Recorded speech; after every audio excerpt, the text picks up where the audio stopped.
خوبصورت انداز میں خطیب اسلام مصنف کتب کثیرہ حضرت مولانا شکیل احمد صاحب اپنے خیالات کا اظہار فرما رہے تھے۔ اس سے پہلے کہ میں اپنے مہمان خصوصی کو دعوت خطاب دوں، ان کے ساتھ آنے والے ہمارے معزز مہمان نامور کالم نگار حضرت بھائی زاہد مقبول صاحب تشریف لائیں اور آپ حضرات کے سامنے اپنے خیالات کا اظہار فرمائیں۔ ان کے بعد انشاءاللہ العزیز ہمارے مرکزی صدر محترم جناب حفیظ چودھری صاحب وہ خیالات کا اظہار بھی فرمائیں گے۔ اب میں دعوت دیتا ہوں عظیم نامور کالم نگار بھائی زاہد مقبول صاحب۔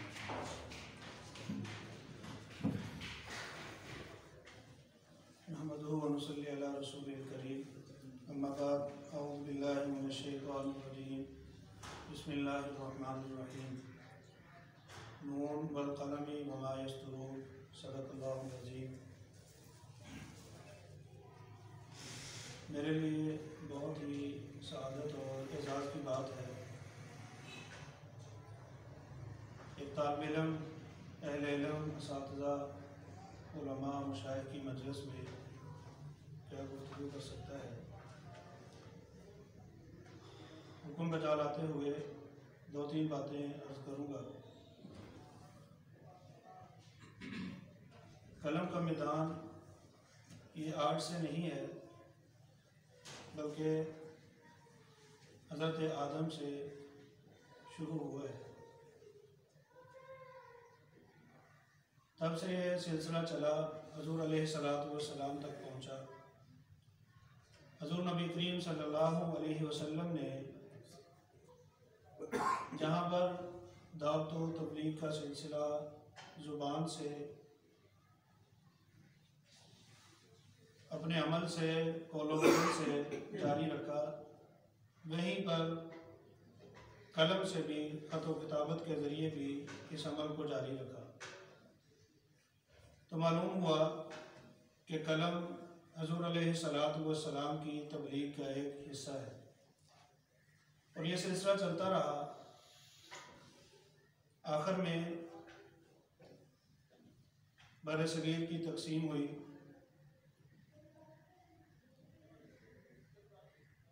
تو انگریز نے مسلمانوں کو پسپا کرنے کے لیے، کمزور کرنے کے لیے ہر قسم کے ہاتھ کو استعمال کیا، لیکن مسلمان کمزور پسپا نہیں ہوا۔ تو اس نے آخری کام جو کیا وہ یہ کیا کہ کتب جتنی بھی تھی وہ ساری کی ساری اٹھا کے علم کا ذخیرہ جو ہے وہ دریا میں پھینک دیا۔ ہمارے کابر نے، ہمارے بزرگوں نے اس سلسلے کو جاری رکھا۔ تب جاری رکھا جب نہ ٹیکنالوجی کا دور تھا اور نہ ہی کوئی زیادہ اسباب تھے۔ دو مثالیں لے لیتے ہیں۔ حکیم الامت حضرت مولانا اشرف علی تھانوی رحمۃ اللہ تعالیٰ علیہ کے بارے میں آتا ہے کہ انہوں نے 1.5 درجن سے زائد کتابیں لکھی۔ تب لکھی ہیں جب نہ اسباب تھے نہ کچھ اور تھا۔ آج ہم ان کا نام لیتے ہیں صرف اس وجہ سے کہ ہم نے نہ تو ان کو دیکھا ہے، ان سے ہمارا تعلق سلسلہ اس قلم کے ذریعے سے ہے۔ محترم دوستو، یہ وہ سلسلہ ہے جو علماء کا ورثہ تھا۔ درمیان میں اس میں غیر بھی رہا، لیکن اللہ کریم نے اس سلسلے کو جاری رکھنا ہے اور لوگوں نے اس کے اوپر کام بھی کیا، کام ہو بھی رہا ہے۔ وقت کی ضرورت ہے کہ ہم اس سلسلے کو اچھے انداز میں اور مکمل طور پر کرنے والے بنیں۔ سوال یہ پیدا ہوتا ہے کہ ہم لکھیں گے کیسے، لکھنے کا طریقہ کیا ہوگا، لکھنا شروع کہاں سے کریں گے۔ تو ہمارے استاد محترم جن سے ہم نے قلم چلانا سیکھا ہے وہ فرمایا کرتے تھے، قلم کو پکڑو اور لکھنا شروع کر دو۔ یہ میرا ان سے سوال تھا۔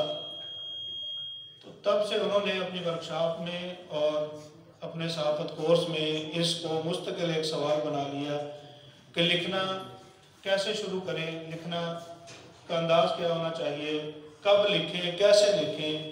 تو وہ فرمایا کرتے تھے قلم کو اٹھاؤ اور کاغذ پر رکھ کے لکھنا شروع کر دو۔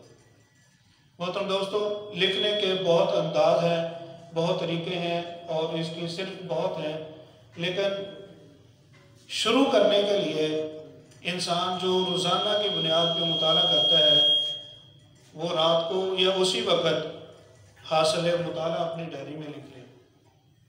یہ بھی نہیں کر سکتا، وہ روزانہ کی بنیاد پہ اس نے کوئی سفر کیا، کسی مجلس میں گیا، کسی دوست کو ملنے گیا، بازار گیا، وہاں سے اس نے جو دیکھا، مشاہدہ کیا یا اس کے ساتھ جو چیزیں پیش آئیں وہ آ کے اپنی ڈائری میں لکھنا شروع کر دے تو اس کا قلم چلنا شروع ہو جائے گا۔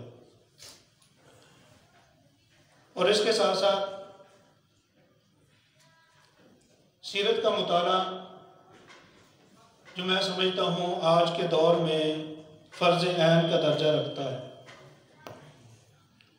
اور اس کے ساتھ تفسیر کا مطالعہ بھی فرض عین کا درجہ رکھتا ہے۔ آج کمزوری اور ہم پستی کی طرف اس لیے جا رہے ہیں کہ ہم نے قرآن و حدیث کا تفسیر کا مطالعہ جو ہے وہ چھوڑ دیا ہے۔ اس لیے محترم دوستو، جب انسان تفسیر کو پڑھتا ہے، احادیث مبارکہ کو پڑھتا ہے، تو اس کو کے لیے راستہ کھلتا رہتا ہے اور وہ انسان اپنی زندگی میں اپنے لیے بھی اور اپنے دوستوں کے لیے بھی راستہ اور راہیں ہموار کرتا رہتا ہے۔ وقت کی ضرورت ہے،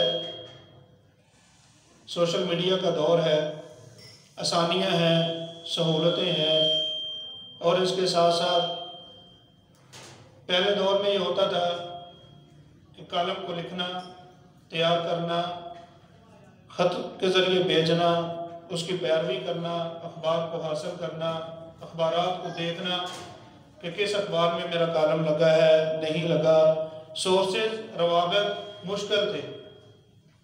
آج کے دور میں ای میل کا دور ہے، موبائل کا دور ہے، ٹیلی فون کا دور ہے۔ انسان سوشل میڈیا سے، میل سے، پیج سے رابطے اکٹھے کر سکتا ہے۔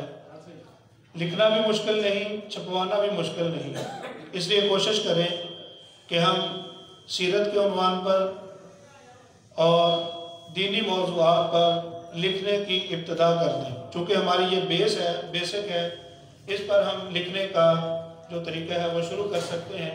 پھر دیگر موضوعات ہیں، روزانہ کی بنیاد پر مزدور ڈے ہے، اور اسی طرح علامہ اقبال ڈے ہے، قائد اعظم ڈے ہے، قیام پاکستان ڈے ہے، تحریک کا ڈے ہے، وہ ترتیب سے چلتا رہتا ہے۔